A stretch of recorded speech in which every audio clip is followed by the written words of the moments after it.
Delta লাইফের সাবেক CEO Adiba Rahman সহ পরিচালকদের জামিন নামঞ্জুর করেছে আদালত।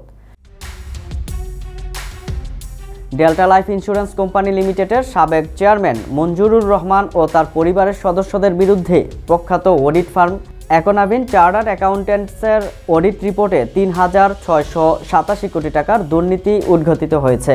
তাছাড়াও দুর্নীতি দমন কমিশনে প্রতিষ্ঠানটির বিরুদ্ধে ৬৩৮ কোটি টাকার দুর্নীতি ও মানি লন্ডারিংয়ের অভিযোগ তদন্তাধীন রয়েছে।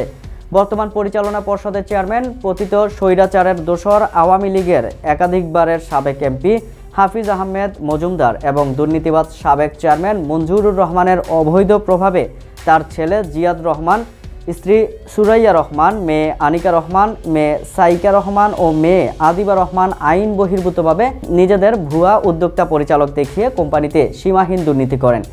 সম্প্রতি তাদের বিরুদ্ধে বনানী থানায় দায়েরকৃত মামলার জামিনের আবেদন করেন কোম্পানিটির সাবেক সিইও আদিবা রহমান ও পরিবারের সদস্যরা। আদালত মামলার প্রমাণাদি পর্যালোচনার পর তাদের জামিনের আবেদন নামঞ্জুর করেন।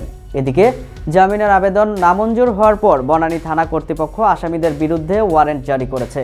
দায়ী ব্যক্তিদের বিদেশ যাত্রা বন্ধ করতে ইতিমধ্যে বিমানবন্দরে রেড অ্যালার্টও জারি করা হয়েছে।